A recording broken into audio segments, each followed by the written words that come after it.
क्या आप भी बिहार भूमि सर्वे का फॉर्म 2 महीना 3 महीना पहले अपलोड कर चुके हैं या ऑफलाइन ले जाकर जमा कर चुके हैं? जो रेफरेंस आईडी मिला है उसके माध्यम से जब स्टेटस देख रहे हैं फॉर्म का, तो वहाँ पर पीडीएफ आप लोग का ओपन नहीं हो रहा है। आप लोग के मन में ये चल रहा है कि कहीं हमारा फॉर्म रिजेक्ट तो नहीं हो गया है। तो आज के सेशन में मैं आप लोग को कंप्लीट जानकारी देने वाला हूँ कि फॉर्म रिजेक्ट हो गया है तो उसको क्या करना पड़ेगा, और रिजेक्ट हुआ है तो कैसे हम लोग पता लगाएंगे कि हमारा फॉर्म जो है रिजेक्ट हुआ है। तो आज के सेशन में हम लोग स्टेटस के बारे में पूरा जो है डिटेल से समझने वाले हैं, तो आप लोग इस सेशन को पूरा एंड तक देखिएगा। आई होप कि जो भी आप लोग के मन में डाउट होगा सारा डाउट क्लियर हो जाएगा। तो चलिए हम लोग इस सेशन को स्टार्ट करते हैं, यानी स्टेटस के बारे में हम लोग पूरा पॉइंट टू पॉइंट समझते हैं। सेशन को स्टार्ट करने से पहले यदि आप लोग इस चैनल को पहली बार आए हैं तो चैनल को सब्सक्राइब कर लीजिएगा, क्योंकि आप सभी लोग जानते हैं कि बिहार भूमि सर्वे से रिलेटेड या बिहार भूमि साइट से रिलेटेड कोई भी अपडेट आता है तो सबसे पहले इसी चैनल पर आप लोग को सूचित किया जाता है। तो चैनल को सब्सक्राइब सभी लोग जरूर कर लीजिएगा। जो हमारे व्हाट्सएप ग्रुप वाले मेंबर है सभी लोग एक बार इस सेशन को लाइक कर दीजिएगा। बाकी जो है जो फर्स्ट टाइम देख रहे हैं सभी लोग लाइक कर दीजिए। लाइक करने में कोई किसी को कुछ जाता नहीं है, तो लाइक सभी लोग जरूर करिएगा, क्योंकि हमारा हौसला भी बना रहता है आप लोग के लाइक की वजह से, ताकि हमको ये पता चलता है कि हमारे फॉलोअर जो है हमारे बात को मानते हैं। यानी मैं लाइक करने को बोलता हूँ तो वो लाइक जरूर कर देते हैं। आइए, खैर कोई बात नहीं, लाइक नहीं करिएगा तो कोई दिक्कत वाली बात नहीं है। हम जो है आज के वीडियो को पूरा समझते हैं, यानी इस वीडियो में हम लोग पूरा समझते हैं स्टेटस के बारे में क्यों इस प्रकार से दिखाई दे रहा है। चलिए हम लोग स्टार्ट करते हैं। आप लोग के मन में पहला सवाल तो यही है कि 2 महीना 3 महीना 2.5 महीना से हम लोग फॉर्म जो है अपलोड कर दिए हैं, बट अभी भी उसका पीडीएफ ओपन नहीं हो रहा है। और कोई व्यक्ति जो है 10 दिन ही फॉर्म को अपलोड किया है और उसका पीडीएफ दिखाई दे रहा है। ऐसा क्यों हो रहा है? कहीं हमारा फॉर्म रिजेक्ट तो नहीं हो गया है? तो देखिए, फॉर्म किसी का भी रिजेक्ट नहीं होगा। जो आप लोग फॉर्म के साथ अपलोड किए हैं डॉक्यूमेंट, वो सारा डॉक्यूमेंट जो है ऑफिस में दिखाई दे रहा है, बट आप लोग के पास पीडीएफ नहीं खुल रहा है। तो इसमें आप लोगों को कोई दिक्कत वाली बात नहीं है। आपका जो भी आपके द्वारा अपलोड किया गया था उसके साइट पर, या ऑफलाइन लेकर जमा किए हैं और ऑफलाइन के माध्यम से उसको फिर से ऑनलाइन किया गया था, यानी जब आप लोग ऑफलाइन जमा कर देंगे तो भी ऑनलाइन करेंगे, तो उनको उनके द्वारा से किया गया है या आपके द्वारा से किया गया है। तो देखिए, आप लोग फॉर्म के साथ जितने भी डॉक्यूमेंट जमा किए हैं सभी डॉक्यूमेंट जो है उसको ऑफिस में शो कर रहा है। यानी कहने का मतलब, सर्वे का जो साइट है जहाँ से कंट्रोल किया जाता है वहाँ पर जो है सभी डॉक्यूमेंट का जो है पीडीएफ वहाँ पर शो करता है, बट आपके पास शो नहीं कर रहा है। इसमें आपका कोई गलती नहीं है, इसमें जो है इसका साइट का गलती है। यानी जो बिहार भूमि सर्वे के लिए स्पेशल जो साइट बनाया गया है, ये साइट में फॉल्ट चल रहा है। आप सभी लोग जानते हैं कि फॉर्म अपलोड करने में कितना परेशानी आता है। आज ही जो है साइट फिर से बंद हुआ था सुबह में, आप सभी लोग को पता होगा। जो ग्रुप में जुड़े हुए हैं उनको सभी लोग को पता था कि 2 से 3 घंटा जो है साइट इसका बंद था। तो इसी प्रकार से इसका साइट काम कर रहा है, तो साइट की वजह से आप लोग का पीडीएफ नहीं दिखाई दे रहा है। तो आप लोग कहिएगा क्या हमारा ही पीडीएफ केवल नहीं दिखाई देगा? तो देखिए, आप लिखा बहुत ऐसे कैंडिडेट हैं जिनका पीडीएफ नहीं दिखाई दे रहा है। केवल आप ही नहीं है कि आपका पीडीएफ नहीं दिखाई दे रहा है, ऐसे हैं बहुत लोग हैं कि जिनका पीडीएफ नहीं दिखाई दे रहा है। तो आप लोग के मन में एक और सवाल आएगा, कहिएगा सर आपने भी तो वीडियो बनाकर बतलाया था कि 18 अक्टूबर के बाद में जिनका फॉर्म अपलोड किया गया था उनका स्टेटस नहीं दिखाई देगा, जो 18 अक्टूबर से पहले किए थे उनका स्टेटस दिखाई देगा।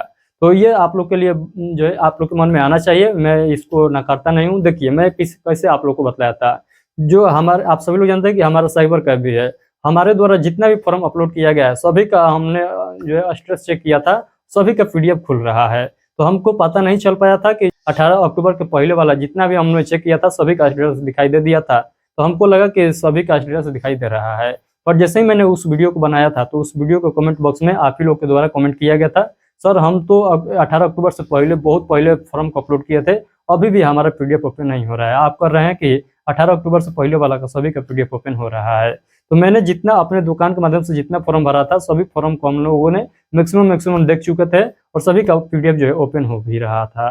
तो उसके बेसिस पर मैं आप लोग को बताया था, अदरवाइज नहीं खुल रहा है तो कोई दिक्कत वाली बात नहीं है। तो मैंने आज ही इसके साइट से नंबर निकाला था और उसके माध्यम से पता किया था, और एक जो है अधिकारी है जो कानूनगो मंत्री है उनसे भी मैंने पता किया था, वो भी बतला रहे हैं कोई दिक्कत वाली बात नहीं है। जो भी फॉर्म अपलोड कर दिए हैं आराम से रहिए, आप लोग को कोई जो है एड्रेस चेक करिए ना करिए, कोई दिक्कत वाली बात नहीं है। आपका जो फॉर्म अपलोड हो चुका है, आपको रिसिप्ट नंबर मिल चुका है, उस रिसिप्ट नंबर को रखे रहिए, उससे आप लोग का काम हो जाएगा। उसके अलावा आप लोग को कुछ नहीं करना है, यानी एड्रेस चेक नहीं करना है। जब आप लोग अपलोड कर दिए हैं और रिसिप्ट मिल गया है तो मान लीजिए वो डॉक्यूमेंट सारा जो है ऑफिस में शो कर रहा है, तो आप लोग को कोई घबराने की बात नहीं है। ये जो सर्वे का साइट है ये थोड़ा सा कम पावर का बनाया गया है, इसीलिए इस प्रकार से ये करता है। इसमें आप लोग का कोई जो है गलती नहीं है। आई होप कि आप लोग को समझ में आ चुका है। स्टेटस दिखाई देगा या ना देगा उससे आप लोग को घबराना नहीं है, ना ही आप लोग का फॉर्म रिजेक्ट हुआ है और ना ही कुछ आप लोग का और दूसरा प्रॉब्लम आया है। तो आप लोग बेफिक्र रहिए, आप लोग का कोई गड़बड़ नहीं हुआ है। और आप लोग एक बात ध्यान दीजिएगा, यदि आप लोग फॉर्म के साथ कोई डॉक्यूमेंट को अटैच नहीं किए हैं तो ये आप लोग गलती किए हैं।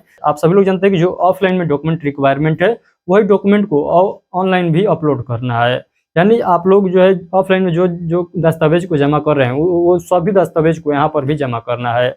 आप लोगों में से बहुत ऐसे लोग होंगे कि जो सर्वे पर लिखा है, यानी साइट पर जाइएगा, साइट पर लिखा है कि प्रपत्र 2 और वंशावली वाले फॉर्म को ही अपलोड करें, तो उसके आधार पर आप लोग केवल फॉर्म को और वंशावली वाले फॉर्म को अपलोड कर रहे हैं, तो ये गलती कर रहे हैं।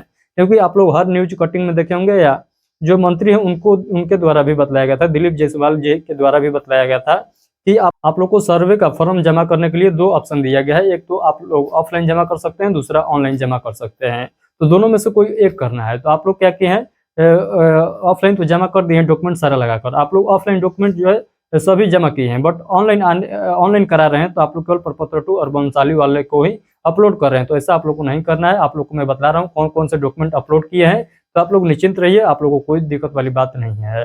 अदरवाइज कोई डॉक्यूमेंट आप लोग को छूट गया है और ऑफलाइन जमा कर दिए हैं, यानी ऑनलाइन कराने के बाद ऑफलाइन भी जमा कर दिए हैं, तो कोई दिक्कत वाली बात नहीं है। तो डॉक्यूमेंट गिन लीजिए, यदि इन डॉक्यूमेंट में से आपका डॉक्यूमेंट नहीं है तो आप लोग को फिर से अपलोड करना होगा। ये बात श्योर आप लोग जान लीजिए, क्योंकि फॉर्म से काम चलने वाला नहीं है। आप लोग फॉर्म भर दीजिएगा और सोचिएगा कि हम सभी पॉइंट को इसमें लिख दिए हैं, तो आपका ईमानदारी पर जो है हमें कोई संदेह नहीं है, बट इसको स्वीकार नहीं किया जाएगा। केवल आप लोग फॉर्म भरकर अपलोड कर दीजिएगा तो उसको स्वीकार नहीं किया जाएगा।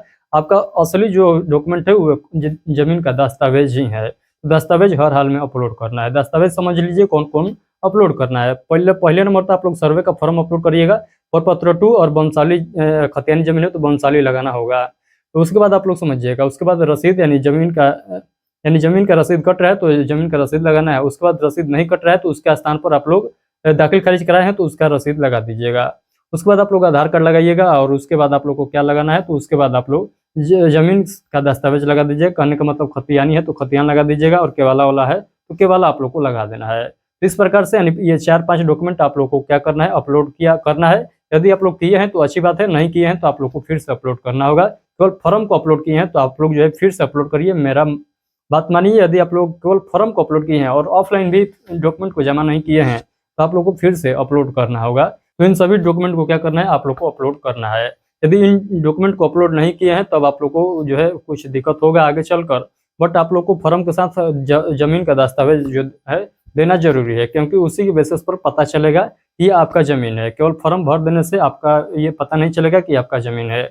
ऐसा भी तो हो सकता है आपका जमीन है, मैं फॉर्म भर कर जमा कर दूं और कहूं कि ये मेरा जमीन है, क्योंकि कागज तो देना ही नहीं है। तो ऐसे तो हर व्यक्ति कर सकता है, तो ऐसा नहीं होगा, ये मान्य नहीं होगा। यदि आप लोग केवल फॉर्म को अपलोड किए हैं तो ये मान्य नहीं होगा।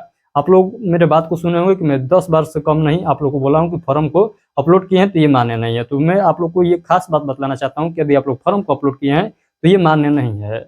चलिए आज के लिए इतना ही रखते हैं। आई होप कि पूरा पॉइंट आप लोग को समझ में आ चुका है। अदरवाइज आप लोग जानते हैं जो है स्टेटस कैसे चेक करना है।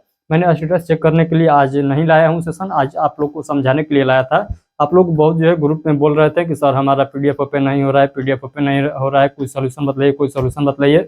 मैंने वहाँ पर बहुत व्यक्ति को आंसर भी दिया था और सभी लोग का आंसर दे पाना बहुत जो है मुश्किल काम होता है, यानी पॉसिबल नहीं है सभी लोग का जो है आंसर देना। तो इसीलिए मैंने सोचा कि चलिए सभी लोग को बतलाया जाए, जो हमारे मेंबर हैं यानी जो ग्रुप में जुड़े हुए उनको भी पता चले, और जो नहीं जुड़े हैं यानी इस चैनल पर फर्स्ट टाइम आ रहे हैं थंबनेल को देखकर उनको भी पता चलना चाहिए। तो आई होप कि सभी लोग को जानकारी पता चल चुका है, यानी आपका फॉर्म रिजेक्ट नहीं होगा, बट आप लोग को जो मैं डॉक्यूमेंट बताया हूँ उतना डॉक्यूमेंट अपलोड किया है, तब आप लोग निश्चिंत रहिए। यदि उतना डॉक्यूमेंट अपलोड नहीं किए हैं तो आप लोग फिर से फॉर्म को अपलोड करिए।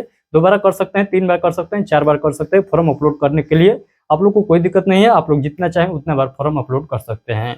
तो क्या करिएगा, जिनका डॉक्यूमेंट नहीं अपलोड हुआ है वो फिर से अपलोड करिएगा, प्रपत्र 2 को फिर से भरिएगा। तो चलिए आज के लिए इतना ही, मिलते हैं अगले सेशन में। यदि आप लोग हमारे चैनल पर पहली बार आए हैं तो मैं फिर से एक बार कहता हूँ चैनल को सब्सक्राइब कर लीजिएगा, क्योंकि ये बिहार भूमि सर्वे से संबंधित ये इकलौता चैनल है जो आप लोग को टाइम टू टाइम अपडेट देता रहता है। तो चैनल को सब्सक्राइब सभी लोग जरूर कर लीजिएगा। चलिए आज के लिए इतना ही, मिलते हैं अगले सेशन में। तब तक के लिए आप सभी को बहुत बहुत धन्यवाद।